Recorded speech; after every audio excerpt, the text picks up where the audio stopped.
आपलं स्वागत आहे। आपण पाहतात वर्ल्ड हिंदू प्रेस। आपण आहोत आझाद मैदान येथे। सारथी, बार्टी आणि महाज्योती या तिन्ही संस्थांच्या माध्यमातून, शासकीय संस्थांच्या माध्यमातून विद्यार्थ्यांना उच्च शिक्षणासाठी PhD साठी अनुदान दिलं जातं, शिष्यवृत्ती दिली जाते। सारथीला त्यांचा वाटा मिळालेला आहे, त्याचप्रमाणे बार्टीलाही त्यांचा वाटा मिळालेला आहे। परंतु महाज्योती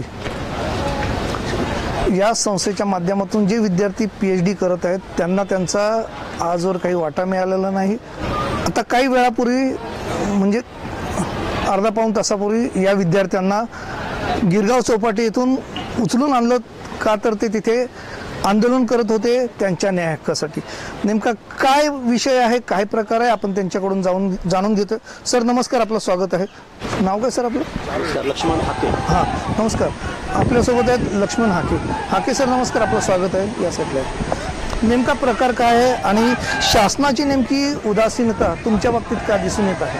हे बघा, या महाराष्ट्राचे उपमुख्यमंत्री पर्यायानं अर्थमंत्री हे महाज्योतीच्या बाबतीमध्ये दुजाभाव करत आहेत। सारथी जी स्वजातीची संस्था आहे त्या संस्थेला मात्र हजारो कोटीचा निधी हेच अजितदादा पवार स्वतः दायित्व, अर्थमंत्र्याचा आणि त्या सारथीचा काही संबंध नाही, तरी सुद्धा त्या सारथीचं दायित्व स्वतः घेतलं।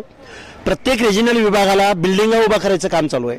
पुण्यामध्ये शेअर मार्केटला शोभेल अशी इमारत उभी केली, पण महाज्योतीला मात्र PhDच्या मुलांना साधी फेलोशिप अजितदादा पवार द्यायला तयार नाहीत।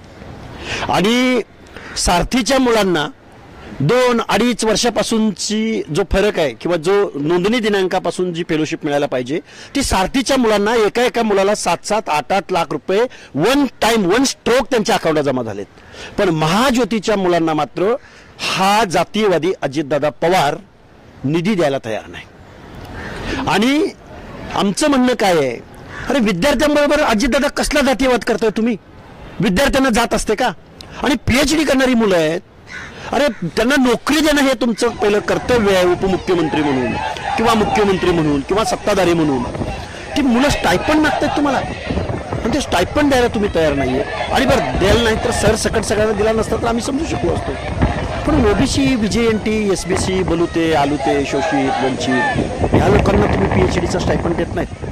मला अजितदादा पवारांच्या राष्ट्रवादीमध्ये जे लोक ओबीसी सेलवर काम करतात ना, त्यांना माझा सवाल आहे, तुम्ही खरं जर जन्मानं OBC असाल आणि कर्तृत्वानं OBC असाल ना, तर या जातीयवादी अजितदादा पवारच्या तोंडावर राजीनामे फेकून मारा। बघा, महात्मा ज्योतिबा फुले समता परिषदचे ते नेतेच आहेत आणि राज्याचे विद्यमान मंत्री आहेत, नाशिकचे येवल्याचे आमदार आहेत, त्यांच्या कुटुंबातही खासदार आहे आणि ते OBC समाजातलेच आहेत छगनराव भुजबळ। त्यांचा तुमच्याकडे बघण्याचा नेमका दृष्टिकोन काय आणि तुम्हाला न्याय मिळवून देण्यामध्ये ते नेमके पुढे कमी पडतात असं तुम्हाला वाटतं? हे बघा, माननीय छगनरावजी भुजबळ साहेब मंत्रिमंडळात आहेत, त्यांचा तिथला प्रेझेन्स असणं खूप आवश्यक आहे। आम्ही रस्त्यावरची लढाई लढतो आहोत, भुजबळ साहेब निश्चित मंत्रिमंडळातली लढाई, कॅबिनेटमधली लढाई, हाऊसमधली लढाई निश्चित लढतील। पण त्यांनाही जर हे अजितदादा पवार किंवा महाराष्ट्राचे मुख्यमंत्री जर त्यांची दखल घेणार नसतील तर महाराष्ट्रातला OBC याकडे अतिशय डोळसपणे पाहत आहे। निवडणुका अनेक येणार आहेत पुढं, त्यामुळे OBC निश्चित विचार करेल। आम्ही महाविकास आघाडीला त्यांची जागा विधानसभेच्या निवडणुकीत दाखवली, आता आम्ही पुढच्या निवडणुकीमध्ये OBC आपलं उपद्रव मूल्य मग इथल्या सगळ्या सत्ताधाऱ्यांना या वर्गाला दाखवेल। OBCच्या उपद्रव मूल्यामध्ये जर एवढी शक्ती असती तर गेल्या लोकसभेच्या आणि विधानसभेच्या निवडणुकीत OBCने गठन करून जी पार्टी केली तिला अभूतपूर्व तर म्हणा सोडून द्या, पण नजरेत भरणे इतकं यश नाही आलं। मग नेमकं याला कारणीभूत कोण ठरतंय? तुम्ही ज्या बघा, इथली व्यवस्था या गोष्टीला कारणीभूत आहे। अरे OBC, शोषित, वंचित पार्टीकडून जर ते आमदार खासदार बनत असते तर आम्हाला रस्त्यावर उतरायची वेळ नसती ना आली। आम्ही शोषित पीडित आहोत, VJNT आहोत। अरे 450 जाती एका छताखाली येतील कशा? हजारो वर्षाची परंपरा इथली, त्यामुळं आम्ही आमचं उपद्रव मूल्य ही शिकणारी सगळी मुलं आहेत, ही सगळी पोस्ट ग्रॅज्युएट झालेली मुलं आहेत, टेक्निकल एज्युकेशन घेणारी मुलं आहेत। आम्ही PhDला स्टायपंड मागतोय, आम्ही कारखाना नाही मागितला अजितदादा पवारला, आम्ही एखादी सुतगिरणी नाही मागितली, अरे आम्ही स्टायपंड मागतो, स्टायपंड. किती इथं महिला आहेत, किती मुली आहेत? या विद्यार्थ्यांचे अन्याय होतोय.